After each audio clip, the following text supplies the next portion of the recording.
Welcome to Heart on the Table, a tarot-inspired podcast for mothers, healers, and humans in the messy middle of becoming. Two therapists, two moms, one card at a time. Every other week, we pull a tarot or oracle card and explore its symbolism through the lenses of trauma healing, attachment theory, motherhood, and intuitive wisdom. Together, we weave our clinical therapy knowledge with personal connections to motherhood, spirituality, magic, and womanhood. Reflecting on what it means to mother yourself and others across timelines, triggers, and transformations. I'm Bree Levitt, licensed clinical social worker. And I'm Miranda Peterson, licensed clinical social worker. It's part sacred space, part cozy couch chat. Expect laughter, insight, and a whole lot of heart. Welcome back to Heart on the Table. We're feeling pretty exhausted today. We are feeling very exhausted. I am so exhausted.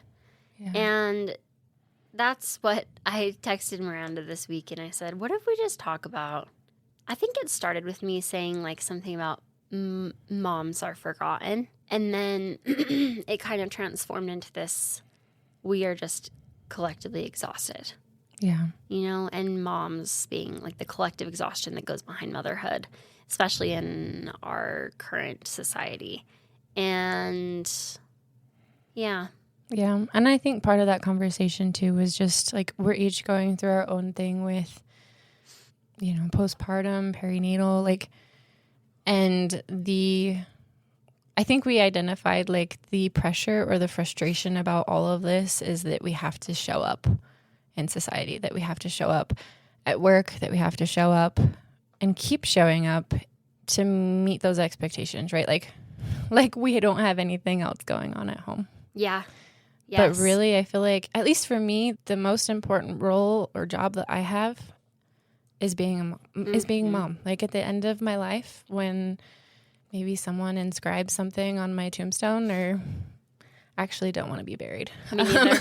But the idea. The idea. Like when someone remembers me, I don't want them to remember me for any other role than like the nurturing one that I have as a mom. Yeah. Mm-hmm. That's what I want to be remembered for. Yeah. I definitely kind of wanted to tell a little bit about what has been going on this last week for me. And if you want to share some of like whatever you want to share related to your story too.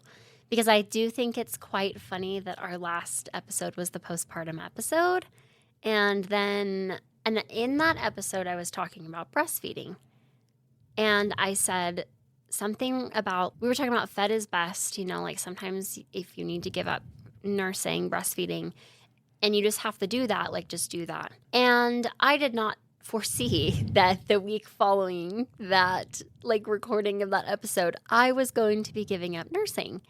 So I was like, we should talk about some of that on the podcast because I think what's really interesting is that I've always said, like, I can hear you breathing in your microphone. Oh, no. Sorry. That's why I was like, I'm going to monitor so I can just hear this. Like, oh, you can't hear because you don't have it. Okay. Let me swallow my snot. Freaking blow my nose again. Hold on. Oh, what's our tissues? Oh, yeah, there are tissues right there. Okay.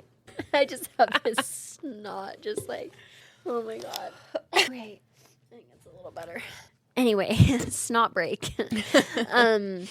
I didn't foresee that I was going to be having to give up breastfeeding the following week. So, and I actually did have a friend who listens to our podcast here and there who was like, she kind of struggled with nursing at the beginning. And she was like, you should make an episode about this because I feel like nobody really talks about it. And at the time, I was like, maybe we'll get there. And I think we're here because it's happened to me. You know, I breastfed my daughter for the first 2 years of her life. And I really loved it. And I was very passionate about nursing, like was definitely an unashamed nurser. We'd be out and about and I just would boob out anywhere and everywhere. And I really thought so many things in relation to my son. I thought that, you know, I wanted to go out with a bang with my son, like he's going to be my last. And I was hoping to nurse him for just as long. And I know that I do believe that fed is best, but I will say that I have always, because I really worked at nursing my daughter, that I have held the thought of like, you can make it work. Like if you want to nurse, you can make it work until this experience. And now, I do also hold on to like fed is best, and however somebody needs to make it work, you should. Mm-hmm. I think when I'm thinking about you need to make it work, it's more targeted at me. You know, like you could make this work. Your like, own self-expectations. My own self-expectations. I would be able to tell anyone, my clients, anyone else, like do what's best for you. But like me, I'm like, but I can do it. So with my son, he was in the NICU. Very easy to actually start nursing him. He latched really well from the beginning, which I was very impressed by. Everyone was actually kind of surprised, like, dang, like for a little teeny tiny baby, he's doing really well with nursing. And I was so happy about that because I was telling everyone at the hospital, like, I nursed my daughter for 2 years. I want to nurse my son for just as long. Mm-hmm. My son has always seemingly had a little bit of a sensitive stomach, we think. I don't even know for sure. I'm like, I have no idea. But the past couple of weeks, I would say, we've just, actually, my mother-in-law from the very beginning used to say, every time I feed him, it's like I'm feeding him razor blades. She was like, I'll feed him, and then he's just arching and like screaming and retching. But I was like, okay, like, I don't know what to do about that, you know? And she told my husband, she was like, maybe she should try a bland diet. And Tori was like, yeah, I'm going to tell my exhausted postpartum wife to eat chicken and rice. Like, we're not doing that. And I had considered it, but mostly let it roll off my shoulders. Until the last couple of weeks, it's been really bad. His crying, his screaming in the middle of the night, it's just been so bad. And with my daughter, I really liked nursing her to sleep and nursing through the night, like because it helped me get sleep. That's why I did that. With my son, he does not settle. Like I would nurse him to sleep and then he would you could just tell he's frustrated, like he's not settled. And then all through the night, like every hour, I'm like every hour or so he was waking up and I would give him a boob, but he would pull off and just be so frustrated. And this continued for the past couple of weeks until my husband was like, I just think that we should try formula. There's something that is obviously not working for him with your milk. I tried a dairy-free diet. I thought it was helping until I didn't. Like, so it's just hard to be dairy-free. Like it's very hard to be consistently dairy-free. It really is. Especially when you're not knowing for sure if this is the answer. Like, it's just difficult. Yeah. So we tried the dairy-free thing. We also have him on like a reflux medication that we were like, I think this is helping. But then we were like, we don't know, So we put him on formula.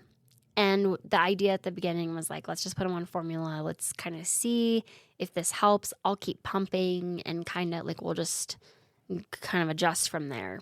First day on formula, I felt like he was doing really well. I was like, it's different. Like we noticed a difference almost immediately. Like he's sleeping, he's resting, he's not freaking out after eating. And then a day or two later, it started to change again where all of a sudden he was like freaking out again. So throughout last week, it was last week where we're still on the formula. He's crying, he's up all night long.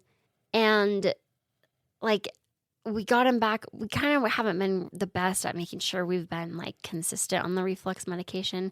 So Tori was like, we need to be consistent on the reflux meds and we need to be making sure that we're like giving him the formula. Like, because I think I nursed him one night because I was just desperate. Like Tori's like, we're never going to know if we don't just do one thing, But last week, nothing was working. I was just like, we thought the formula was maybe helping for like 2 days. And then last week was horrible. He was up all night. I had work the next morning. Like it was just a freaking nightmare until Friday we decided to try goat's milk formula. And I feel like the goat's milk has been helpful, I think. So far, it seems so good. Anyway, all this to say, like the weaning before you wanted to and just giving yourself grace and me giving myself grace, like there's a reason as to why there are so many different ways to feed a baby. And I'm thinking about like in the old days where there wasn't, you know, like how would you feed your baby if there wasn't all these different options to be able to do so? Like I feel very fortunate that there are. And for my mental health, I just decided like we just need to stop nursing because the back and forth, the pumping, like I do feel some level of relief in being able to just not have to think about it and have to worry about if we have enough milk for my next work day and all of that. Yeah. Yeah. It kind of takes the weight off the mental load. It does. It sucks. But the reason as to why is because it's not easy for like lactating moms to have the freedom to just be able to solely focus on making it work. Yeah. In our society, you know, like coming back to what we kind of said in just both of us recognizing our exhaustion, it's the ways as to which like, it's not necessarily the nursing. It's not really even the baby. It's all of the other ways that like I have to continue to show up in my life. I work, I enjoy my job, I enjoy being present for my clients, but like the nights where I wasn't getting sleep and I had to work the next day, I was just sitting there full of dread, full of like, how am I going to show up and be emotionally present with people tomorrow when like I'm not even getting sleep, you know? And then the days where it's like, okay, we're finally at the weekend, I wouldn't be sitting up in the middle of the night with dread. Like I was able to just be more present with my son and, you know, hold him and comfort him. And, you know, some people say like, oh, just put him in the crib, just let him cry, like get your sleep. I just can't do it. If you can do it, by all means do it. I just can't do it. I can't, because I know he's hurting. Yeah. I know he's hurting. I know he wants comfort. But it's like, it's the pressure of like, it's not the baby. It's not nursing. It's the fact that like here in the West, but primarily in America, in the United States, we don't have any protected leave or anything that's consistent for moms to be able to just focus on being a mom after having a baby. And I think like, you know, this time postpartum, I run my own business. Like there's a little bit more on my shoulders in terms of responsibility, I would say, more so than the last postpartum experience. I had like 6 months paid maternity leave and, you know, I was able to kind of like hunker down a little more and focus on getting my feet under me when it comes to like new momhood. But like, I don't know. This time I just don't, it's different. And I just need to also be able to protect my mental health and my peace in order to show up in all the different realms of my life, but particularly for my son. Yeah. Yeah. And I think that plays into maybe what we'll get into a little bit, but like the world needs a little bit more mothering. Yes. In general. Nurturing. And I would say I was going through, I don't know if they're not similar experiences, but I think they're similar in like essence or nature of just the fact that this last couple of weeks I've really been feeling that as a pregnant mom, like I am expected to continue to show up as if I wasn't pregnant, as if I wasn't a mom. Yeah. And just how I think hurtful that has been the last couple weeks, because here I am doing my best in all capacities and in every way, and I'm told it's not good enough.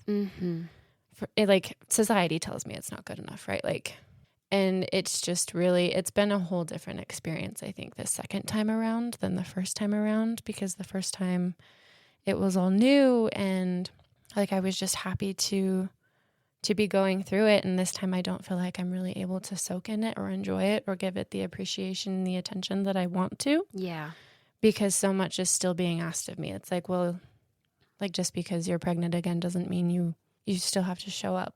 Like I'm still showing up. I'm just showing up in a lesser capacity because I have all of these other things that I'm trying to be good at. Yep. Like I'm not trying to give my 100% here during these times of day, during this time of week. Like I just don't have my 100% to give. My 100% probably looks less than other people that aren't moms and that aren't pregnant. Like I think that's the big thing too, is I feel a lot of comparison this time around with other people, that it's like you're not doing enough. You're not doing as well as they are. And I'm like, yes, but they're also not a mom. They're also not pregnant. And they have also not been through what I've been through. I know that they've been through hard things too, but like sure. just the lack of, I think, empathy and understanding and compassion and just humanness that I think shows up in today's world, especially given the pressures that everybody's under.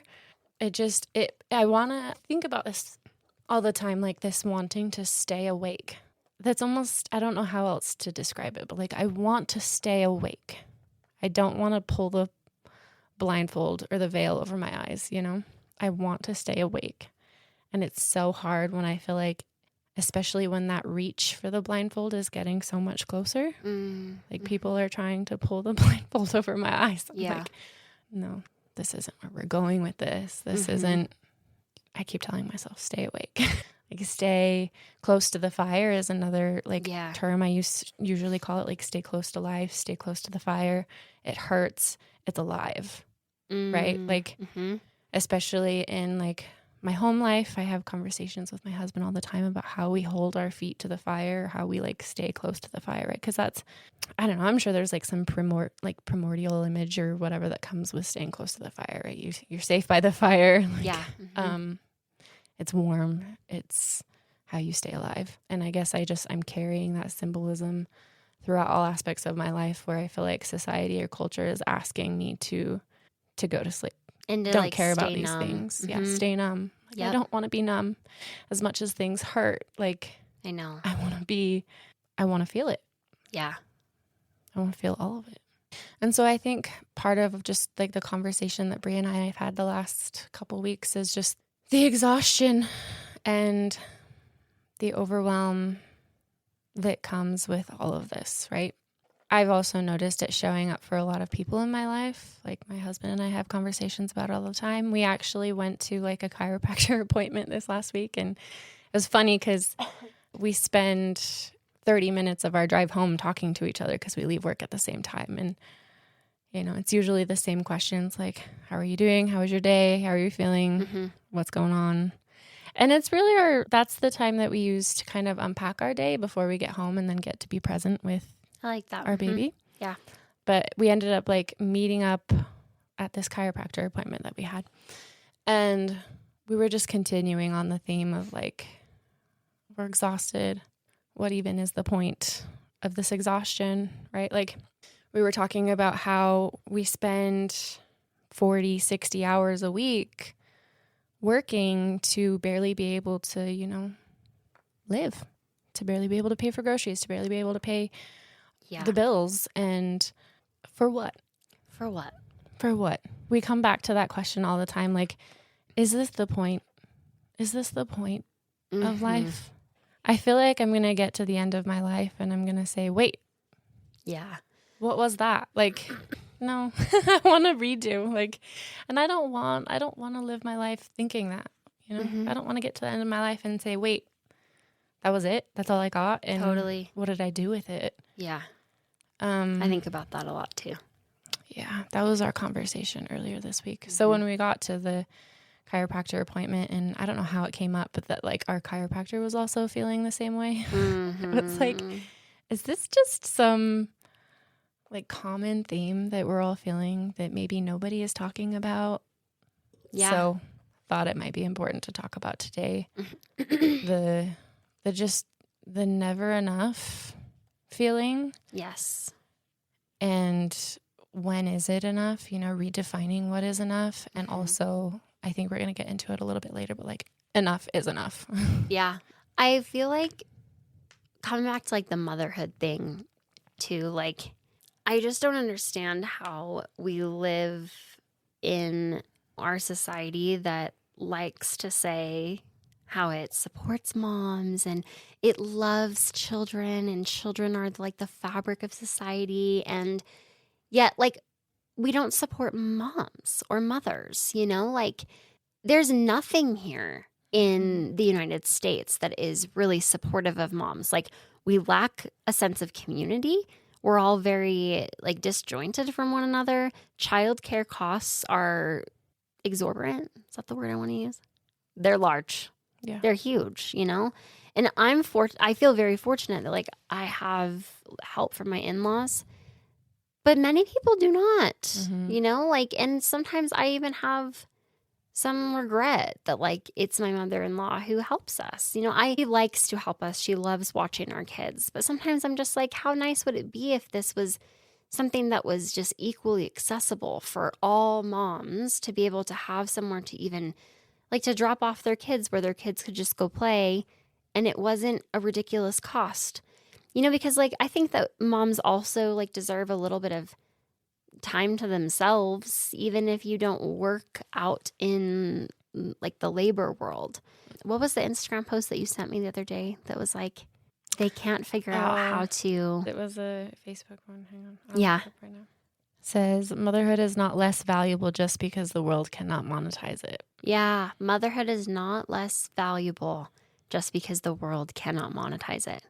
And that's truly why it's such, like, why there is no support is because you can't monetize it. Yeah, yep, in a capitalist society. And you know what? Like, it is hard being a working mom, but I think it is equally hard for the moms who are momming all day. Sometimes I drop my kids off and I go, oh, thank God. Like, I can go hit the reset button for a couple hours with my clients and then go back home. Yeah. We all deserve a little bit of a break. And that's just not accessible in the country that we live in. And I hear, like, here and there about pushes to make those things more accessible. But, like, in many ways, our country is not going in the right direction right now. Yeah. I was just thinking, I've often thought that too. Like, it's incredibly hard to be a working mom. I do spend a lot of my day not worrying, but, like, wondering about my baby, even though I know he's being taken care of by my family. I do spend a lot of time wishing that I was there and wishing that I wasn't missing out. And then I have days like yesterday where it was just one day. I don't even know that it was a full day either, but like I was kind of solo watching him. He's 2.5. But I was also trying to get stuff done. Like, I was trying to do laundry. I was trying to make postpartum meals. Yeah. This postpartum meal was the most helpful meal my first go around was breakfast burritos.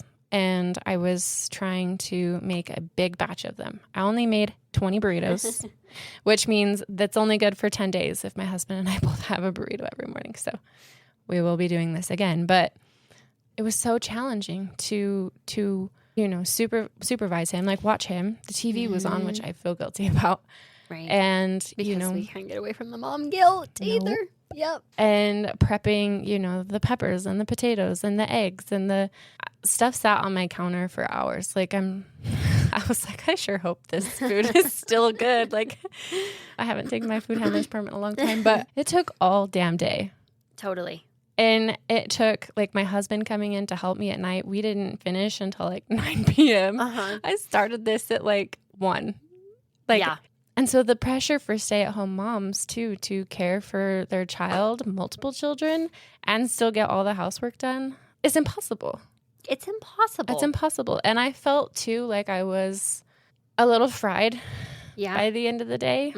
Like, my again, I'm also like 28 weeks along, I think. So my body was just so sore. Like, so tired. When I was sitting there prepping the burritos at like 8:30 with my husband, and it took us like a half hour. But like, I told him, I said, my heels kind of feel like they're nailed to the floor. Like, my feet hurt so bad. But yeah, that's also impossible. And like having some semblance of a balance, like, we truly don't have the support, the village that we need. Everybody deserves a village. Yeah. They truly do. Yep. Because how else do you make it work? Right. I mean, you do make it work, but like, you deserve more than that. You make it work, but we all, like, that's, again, speaking to like getting to the end of your life and feeling like, wait, is it just about making it work? I feel like every day it's just like, we're just making it work, like we're just getting by. And it seemed like you said something earlier when we were just chatting about how, like, the bar keeps moving. I feel like the great lie that we've all been sold, and a lot of people will just say, oh, it's just millennials just, like, complaining again, right, about how they have it so hard. But, like, statistically, we can see how, like, the bar keeps moving, and how in so many ways, like, things today are so much more inaccessible than they were for the generations that came before us. You know, like, I don't know. It just feels like me and my husband talk a lot about how, like, we make a good income, both of us, right? Like, on paper, we make what I would, like, I don't know, 15 years ago when I was like 16, I would have been like, dang, like, that's a good income. Like, we'll have a nice house. We'll have all these, like, we'll be living very comfortably. It doesn't feel that way, you know? Yeah. It just feels like so many things are out of reach. And speaking to, like, we're kind of coming to, like, the enough is enough piece. Like, I feel, you know, we're both social workers, and I just feel like as a social worker, I can't look away from some of the things that are happening in our society right now. And I think that, like, that has also very much contributed to how I've been feeling. Even if it's just playing in the background, you know, like, I try to stay off my phone. I try not to consume media. Like, I try to limit it. But I'm like, I also recognize that there's a lot of privilege in being able to just look away. And while I do think it's important to protect some semblance of peace in our brains, I think things are getting to the point where I just can't ignore them anymore. Like, I just can't keep looking away. Like, and I don't really know what to do about that. But I just know that trying to, like, raise little children in the current climate that we live in is exhausting. Like, I'm trying to also protect my daughter and my son from, like, the ways, just like the darkness that we are living in right now. Yeah. Yeah.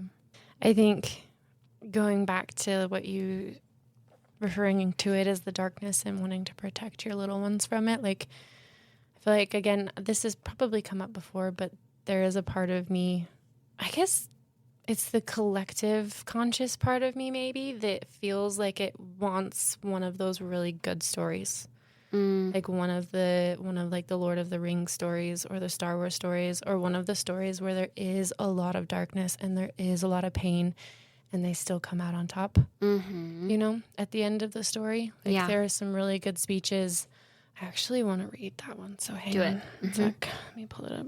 Okay, this is just from Reddit, so I hope that this is, like, word for word what the actual lines are. But it says, it's Samwise Gamgee's speech in Lord of the Rings that I feel like I keep coming back to.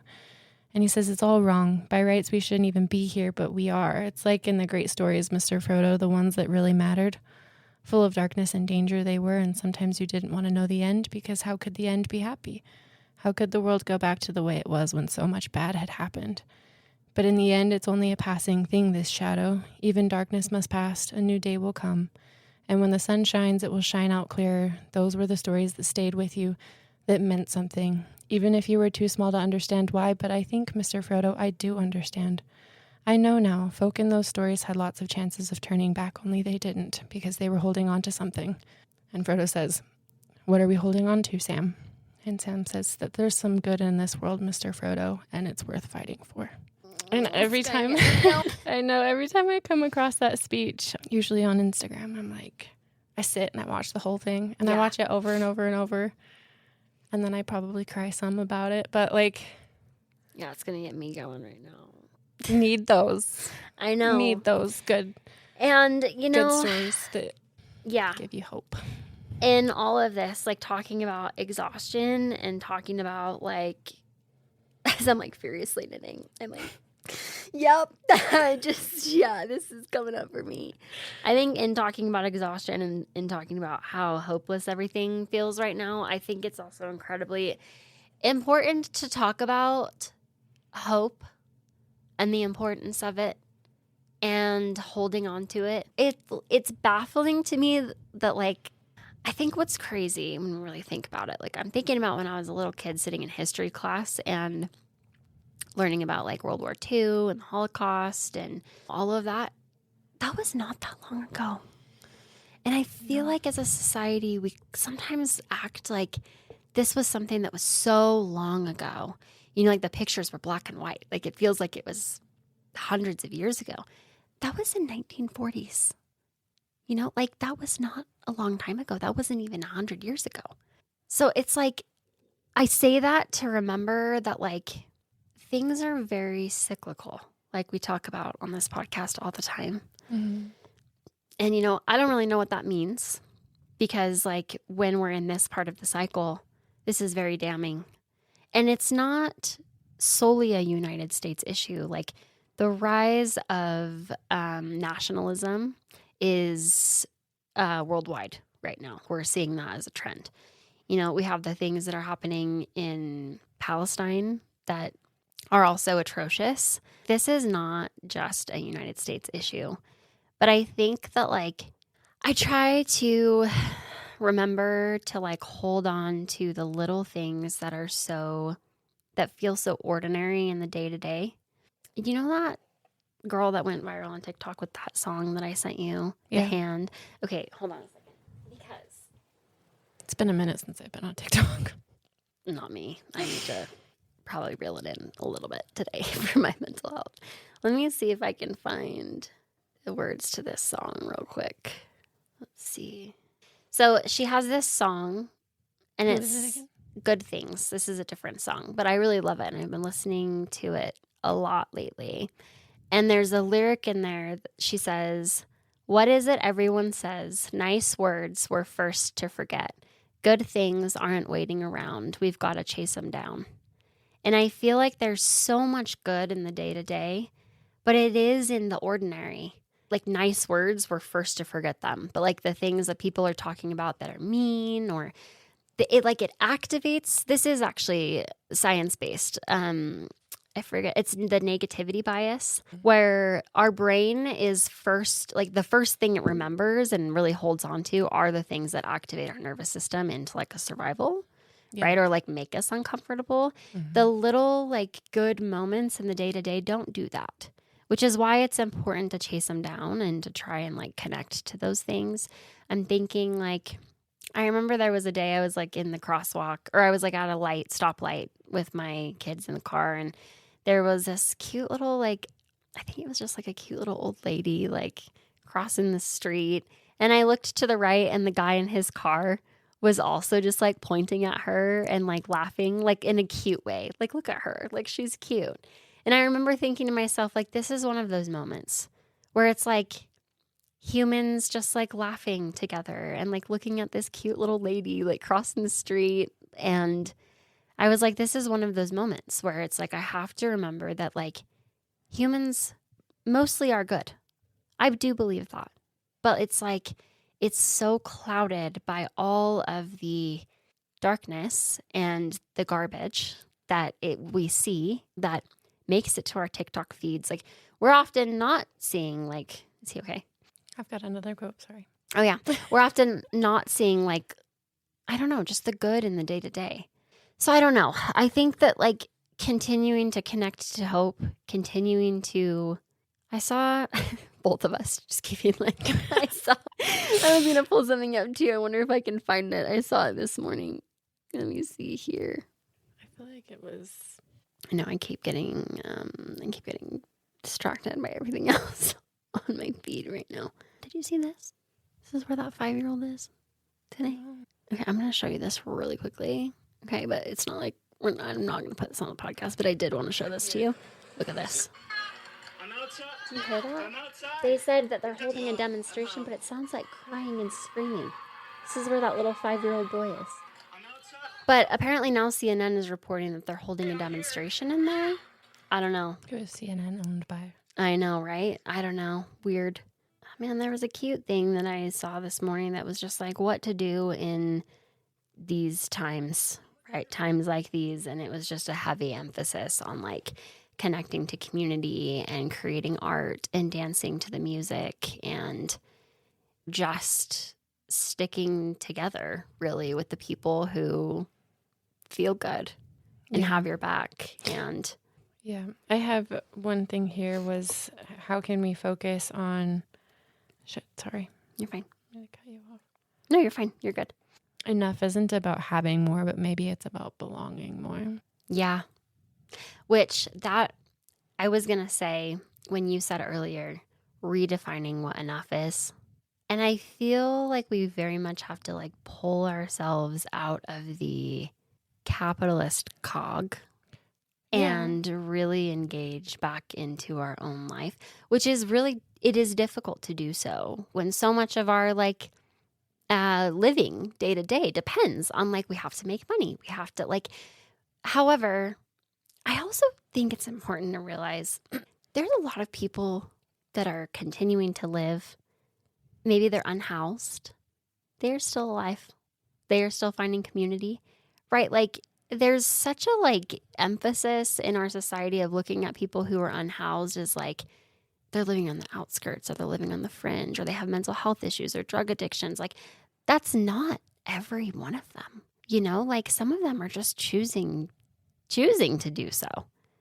Like, so I just say that to say that like it is possible to pull back a little bit, to maybe reevaluate what our needs are versus what our wants are. The fact that we have to do any of this is fucking stupid and unfair.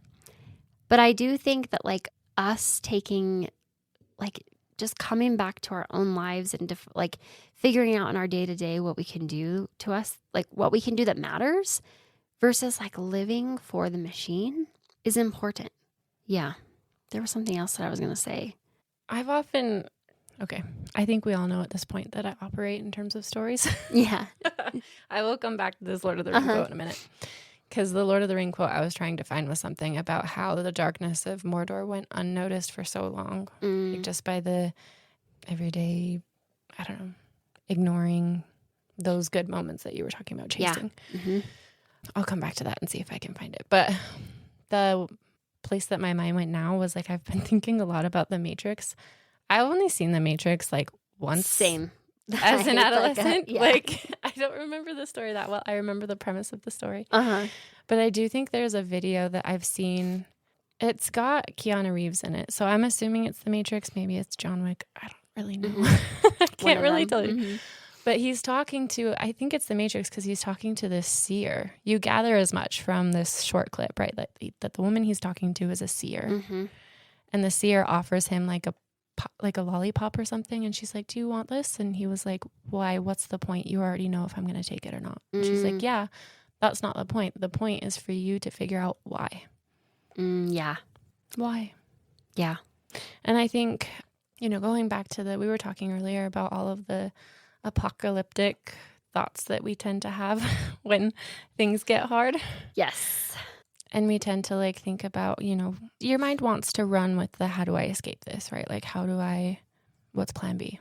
And we always talk about our plan B is like, moving to a place where we feel like we have a better work-life balance or we have a better supportive society. Yeah. And then I think the other like argument to that is like, well, if we leave, we're never coming back because there's no way we can make this ever work again. Mm-hmm. And then it gets you thinking like, I mean, yeah, so if we can't come back, what's there to come back to? What's there to come back to? Yeah. Like, why would we come back if it's this fucking hard? Like, that's just like the thought process again. Yeah. Yeah. I just know that like, I know today isn't necessarily what we like, today's a little different than like what we kind of started the podcast about. And me and Miranda have been talking about that a lot lately, how like we're just doing whatever we want to do a little bit more. And I just feel good about that. And I said to her this morning when we walked in, I was like, I just don't think that I can like talk about, I just don't think I can just act like things aren't really bad. Yeah. I don't think I can just go in today and just chit chat and be lighthearted. And I just feel the reason why I became a social worker is because so much of what is going on right now and wanting to, I don't know, like be a part of it or be an advocate, like is what led me into this field that I'm in. And I want to be doing more. And I don't know what more looks like. And it's back to never enough. Like, I feel that in terms of the situation that's going on right now, like I would like to be doing more, but I don't even know what more is. I think just like speaking to how I'm feeling or putting words to that is a part of this, but I don't know. People, I think, need, going back to like the whole AI thing, people need your authentic voice. Yeah. You know, people need to hear what you have to say. Mm-hmm. People don't need to hear what another robot says about something we're all going through. Like, this is a place for everyone to show up as they are. And I think what you are looking for will also find you. Right. Yeah. I kind of been playing a couple of different things on my mind lately. Like, what you seek is also seeking you, Mm-hmm. and your community will find you. And yeah, I mean, things are supposed to change and evolve. And I do think that our original purpose for this podcast has changed. But if this is what we can do is more, I mean, it's just the two of us here right now recording, but I mean, people will listen to it, right? Like, yeah. And who knows, maybe it'll gain momentum and become a place for people to feel seen and heard and shared. I think that was the whole premise. It was. Mm-hmm. Of this podcast. Yep. That was the point. Yeah. I think I found what I was looking for. Maybe not. I think what I was looking for, we recently watched the Hobbit films, and I have not ever seen them all in total. They're long. We watched the They're extended so versions long. too. I'm going to tell you what. Y'all need to make movies shorter. I don't have time. I know. It took us a while to finish one Make movie. it an hour and a half. Put it an hour and a half is long enough.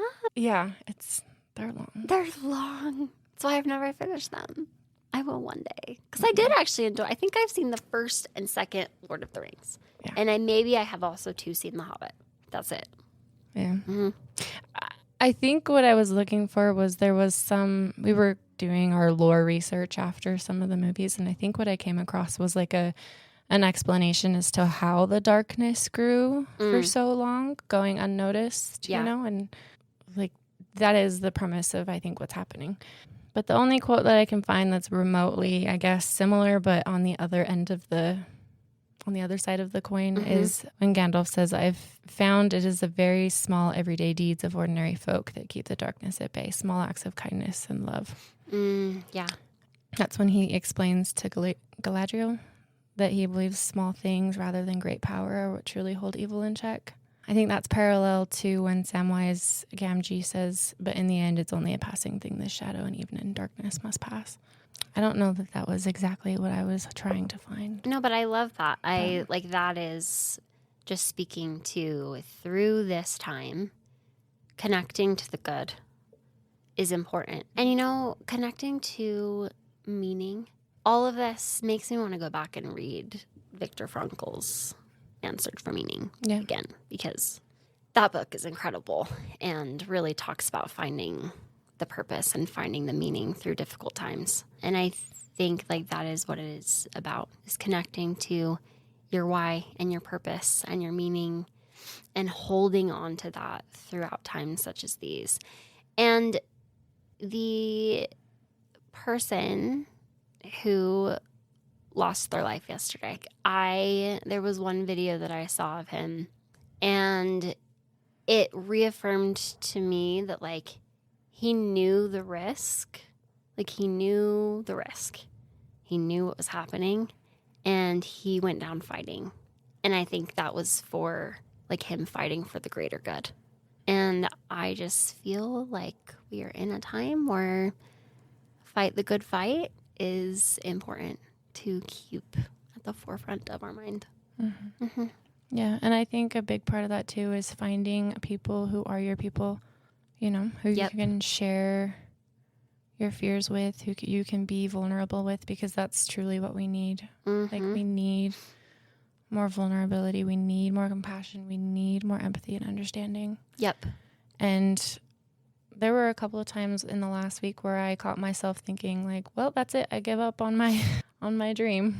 But then, I had my support system, which I'm so grateful for. I had people I could reach out to who could be the other stronger, louder voice in my head that tells me to keep going. Yep. Mm-hmm. How do you feel about ending here? Is there anything else we wanted to tie into? I'm sure we could talk for forever. But I know. That's how I feel. I feel like this was just a very chatty episode.